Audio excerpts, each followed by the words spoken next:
حي على الفلاح.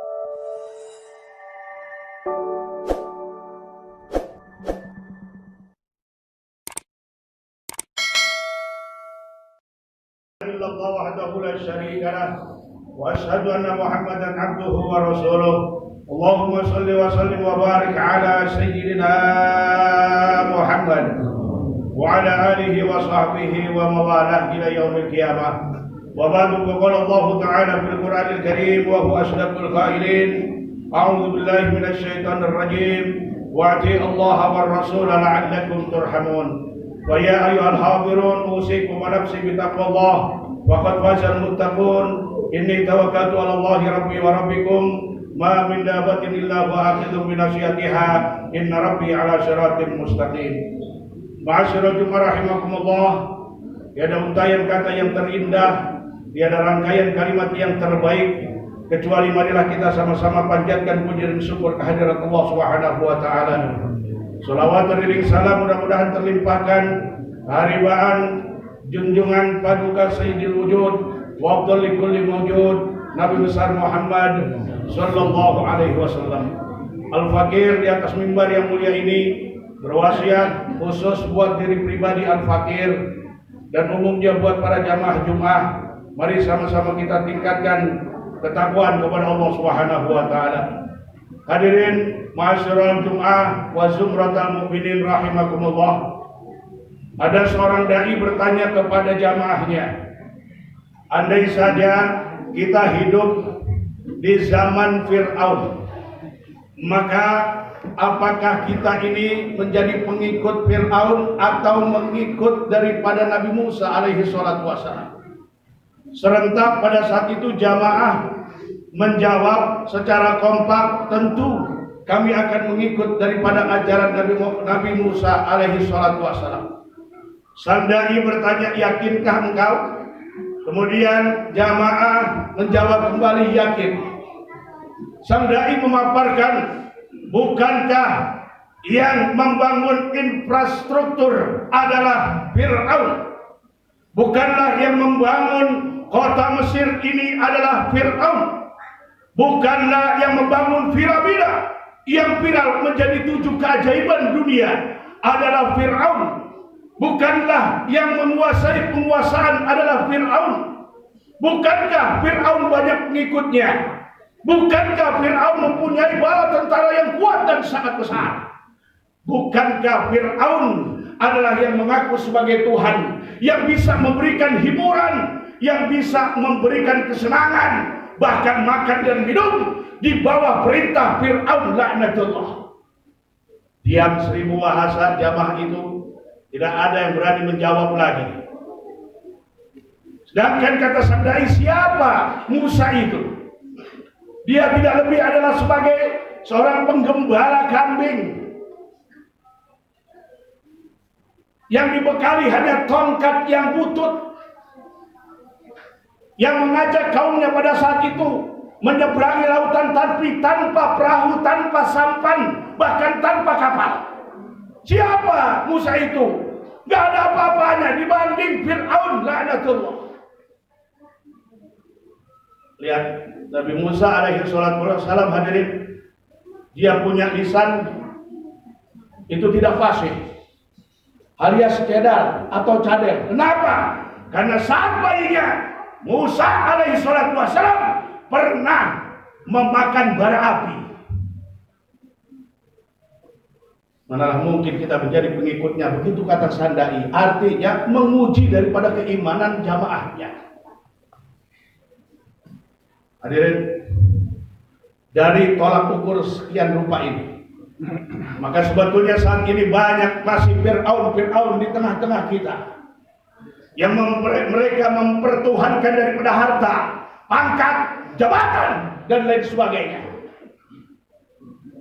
Ada satu makalah dari Imam Asy-Syafi'i rahimahullah. Bahwa kata beliau makolahnya, jangan engkau cintai orang yang tidak mencintai Allah. Kalaulah saja Allah ia tinggalkan, bagaimana lagi nasib kamu, kata Imam Syafi'i. Lihat, keras Imam Syafi'i dalam satu makolahnya. Camkan ini, saya ulangi. Jangan engkau cintai orang yang tidak pernah mencintai Allah. Sedangkan Allah saja ia tinggalkan, bagaimana dengan nasibmu? Hadirin, boleh jadi Nabi Allah Musa alaihi salatu wassalam dengan kekuasaan Fir'aun tidak seberapanya, tapi ini adalah orang-orang pilihan di hadapan Allah Subhanahu wa ta'ala. Dengan tongkatnya bisa membelah daripada lautan merah pada saat itu, sehingga kaumnya menyeberang dengan selamat, sedangkan Fir'aun laknatullah ditenggelamkan oleh Allah Subhanahu wa ta'ala. Dengan tongkat yang bututnya Allah perintahkan, wa idistasqa Musa liqaumihi, di dalam surat Al-Baqarah ayat 60. Tatkala Nabi Allah Musa alaihi salatu wassalam bermunajat kepada Allah untuk memohon air untuk meminum daripada kaumnya yang saat itu dahaga dan kehausan, Allah cuma perintahkan, wahai Musa, faqul nadrib bi asaqal hajar, di tanganmu ada tongkat, maka pukul ke batu itu, wahai Musa, kata Allah. Maka dipukul oleh Musa. Apa yang terjadi? Fanfazarat min husnata asrata aina, maka dari sela-sela batu itu keluar 12 mata air. Nih Musa alaihi salatu wassalam. Hadirin, sekarang banyak orang-orang, mohon maaf, yang sudah tidak bisa membela agamanya, tidak bisa menolong agamanya, tidak bisa membantu agamanya, duduk di barisan dan berdiri di barisan para perusak-perusak agama. Sehingga kata Imam Syafi'i, makalah yang kedua disampaikan oleh beliau, jika Anda belum mampu dan belum sanggup dan tidak bisa membela, membantu agamamu, kata Imam Syafi'i, maka jangan sekali-kali engkau berdiri di barisan para pecundang, para perusak-perusak agamamu. Sungguh sangat berbeda dan tidak akan pernah sama antara pejuang dengan pecundang. Begitu kata Imam Syafi'i. Pecundang ya pecundang, pejuang ya pejuang. Hadirin, beda. Hadirin, sekarang banyak tafsiran kita yang meleset dari akal logika manusia. Dalam surat An-Nisa ayat 59, Allah Subhanahu wa taala memberikan satu estimasi. Apa firman Allah Subhanahu wa taala? A'udzubillahi minasyaitonir rajim. Ya ayyuhalladzina amanu, wahai orang-orang yang beriman, ati Allah, taatlah kalian semua kepada Allah. Wa atiur rasul, dan taatlah kalian semua kepada Rasul.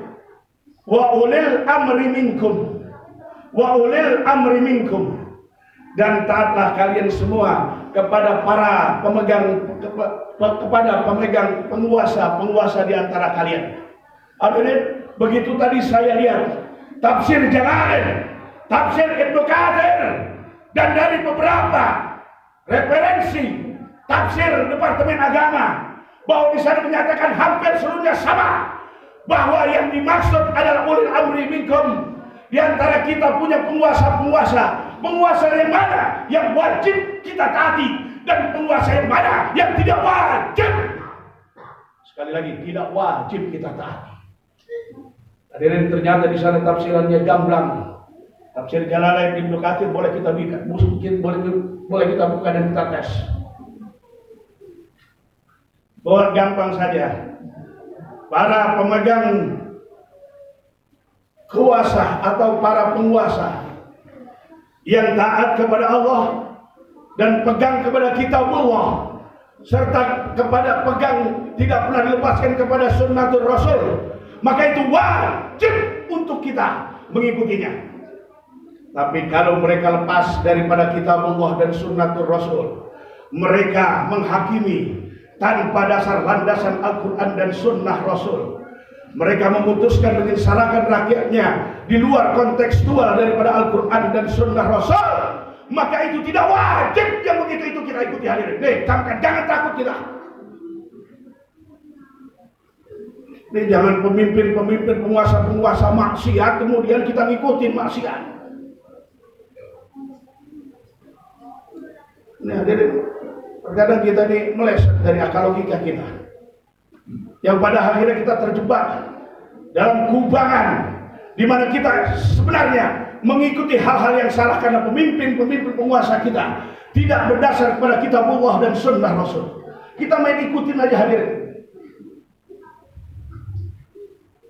Mohon maaf, mana kami dari MUI deklarasi 2 kali. Bahkan kami bikin deklarasi sebesar-besarnya di lapangan Ikares. Para habaib, para kiai, para asatid kota Depok, turun semua. Demi Allah, kami tidak ikhlas, kami tidak ridho kalau Pancasila itu akan diganti dengan menjadi Trisila, yang sila ketiganya adalah ketuhanan yang berkebudayaan. Naudzubillah, tsumma naudzubillah. Nanti animisme, dinamisme itu akan masuk.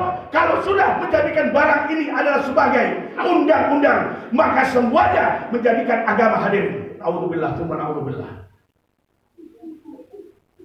Ayo, sadar kita ini sedang diprovokasi. Sadar kita ini saat ini sedang dipecah belah. Maaf, dahulu kala ketika jawara-jawara Banten kalah dengan jawara-jawara Jawa, maka bagaimana mengalahkan jawara-jawara dari Jawa, pulau Jawa ini? Dipanggil jawara-jawara dari kota Madura. Terus begitu selanjutnya. Kita diperpecah belahkan hadirin. Sehingga maaf, ya, zaman segitu penjajah 6 juta orang. Umat Islam, kaum muslimin 60 juta orang. Tapi kenapa yang 6 juta ini bisa menjajah 60 juta orang? Karena kita mau dipecah belah. Maaf, pitung. Jawara Betawi hadirin, itu tidak mungkin tahu penjajah kelemahan daripada pitung ditembak mati karena memakai peluru emas. Gak bakal tahu. Cuma ada orang-orang kita yang mental-mental cicunguk, yang mental-mental bajingan. Yang penting asal oke bos, yang penting asal harta didapatnya. Maka dibilangin tuh, Tuan, kalau mau bunuh pitung pakai namanya peluru emas, dibuatnya maka pitung mati hadirin. Mental cicunguk. Gampang dipecah belah kita ini hadirin. Ibarat daun kering Islam ini sekarang. Susah disatukan, susah diikat, bertebangan kemana-mana, jumlahnya banyak. Tapi lihat hadirin, bagaikan buih di lautan, terhempas ombak, terarus riak, maka pada saat itu hancur pula. Ini yang dikhawatirkan oleh Rasulullah SAW. Sekali lagi satu makalah Imam Asy-Syafi'i, kalau engkau sudah tidak bisa membantu dan membela agamamu, jangan sekali-kali engkau berdiri di barisan yang menjadi perusak agamamu. Sungguh sangat berbeda antara pecundang dan pejuang. Kalau sudah kita tidak bisa membela agama, diam hadirin. Nggak usah ikut-ikut yang kita tidak tahu. Kan gampang kita diprovokasi ini hadirin. Kalau ini sudah tertelan mentah-mentah oleh kita, naudzubillah, bagaimana cucu-cucu kita?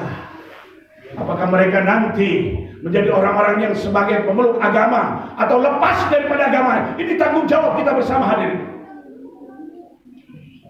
Dan kalau sudah kebenaran hadirin, jangan takut kita membela kebenaran. Abu Ali Ad-Daqqaq, nih lihatin, dengerin.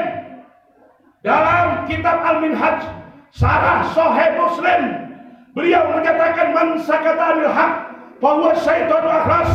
Siapa orangnya yang berdiam diri, diam saja, acuh tak acuh, cuek saja, padahal itu adalah kebenaran, kita tidak bela hadirin. Mereka adalah sesungguhnya setan-setan yang bisu. Pancasila ini benar, diambil dari ayat-ayat Al-Quran. Ketika mau digembosin itu Pancasila, ditempesin oleh segelintir orang, maka pertahankan, kita bela. Kenapa? Karena itu kebenaran, wajib hukumnya kita bela hadirin. Karena dipetik dan diambil dari ayat-ayat Al-Quran. ya, yang merancang daripada Pancasila itu sila pertama ketuhanan yang Maha Esa. Keadilan sosial bagi seluruh rakyat Indonesia. Ya. Tuhanan yang Maha Esa. Kemudian yang kedua, Persatuan Indonesia, kerakyatan dipimpin oleh hikmat kebijaksanaan dan permusyawaratan perwakilan. Dan seterusnya yang kelima, keadilan sosial bagi seluruh rakyat Indonesia. Wajib kita pertahankan. Kenapa? Karena pendiri-pendirinya, perancang-perancangnya adalah bukan lain, adalah para kiai, para habaib, turun semua memikirkan ini semua. Kenapa? Dipetik dari ayat-ayat Al-Quran itu. Ini mau digembuskan hadirin. Wajib kita berontak. Kalau nanti sudah trisila, undang-undang ini jadi dasar umpamanya, diperas lagi menjadi ekasila, bisa jadi ketuhanan yang Maha Esa akan luntur dengan sendirinya. Naudzubillah, tsumma naudzubillah. Oleh karenanya hadirin, mari sama-sama kita berkiblat kepada Al-Quran dan Sunnatul Rasul. Ya, kita lihat pemimpin-pemimpin yang bagaimana wajib kita taati. Kalau mereka lepas daripada Sunnatullah, Kitabullah dan Sunnatul Rasul, tidak wajib untuk kita membelanya, tidak wajib untuk kita taati, tidak wajib untuk kita ikuti. Tapi kalau mereka selama berpegang kepada Kitabullah dan Sunnah Rasul, maka wajib untuk kita sebagai rakyatnya. Amin. Hadirin, oleh karena sekali lagi, mudah-mudahan di tengah-tengah kondisi situasi seperti ini, kita sudah mulai banyak diprovokasi, dipecah belah.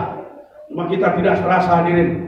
Mudah-mudahan kalau disampaikan oleh Allah Subhanahu wa taala, hablum minallah wa hablum minan nas wa'tasimu bihablillahi jami'an wa la tafarraqu. 14 abad yang silam Allah sudah menyatakan, berpeganglah kalian semua kepada tali Allah dan jangan sekali-kali kalian berpecah belah. Wa la tafarraqu, jangan engkau berpecah belah. Hadirin, mudah-mudahan Islam kita dijadikan oleh Allah Subhanahu wa taala sebagaimana Islamnya orang-orang yang selalu beriman dan bertakwa kepadanya. Dan mudah-mudahan sekali lagi Islam kita dijadikan oleh Allah Subhanahu wa taala sebagaimana orang Islam yang selalu bertakwa dan beriman kepadanya. Dan mudah-mudahan seluruh bangsa ini diturunkan di dalamnya keberkahan oleh Allah Subhanahu wa taala. Yang benar itu benar, yang salah adalah salah, dan kemudian kita harus berani mengatakan itu kebenaran walaupun pahit, dan kemudian kita jadikan itu sebagai referensi di dalam beragama, berbangsa dan bertanah air. Barakallahu lakum fil Qur'anil Karim wa nafa'ana wa iyyakum bima fihi minal ayati wa dzikril hakim wa taqabbalallahu minna wa minkum tilawatahu innahu huwal ghafurur rahim. Allahumma shalli ala sayyidina Muhammad wa ala ali sayyidina Muhammad.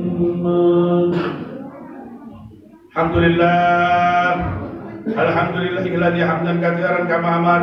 Asyhadu an la ilaha illallah wahdahu la syarika lahu liman jahada bihi wa kafar. Wa asyhadu anna Muhammadan abduhu wa rasuluhu sayyidil khalaiqi wal mahsyar. Sallallahu ala sayyidina Muhammadin wa ala alihi wa ashabihi wa sallama tasliman katsira. Amma ba'd, fa ya ayuhan nas ittaqullah wa qalil kharat wa taniwani sayyat. Innallaha wa malaikatahu yusalluna 'alan nabi ya ayyuhalladzina amanu sallu 'alaihi wa sallimu taslima. Wajibullah ibadallah ila ma da'akum wa sallu wa sallimu ala man bihi yadakum. Allahumma salli wa sallim wa barik ala sayyidina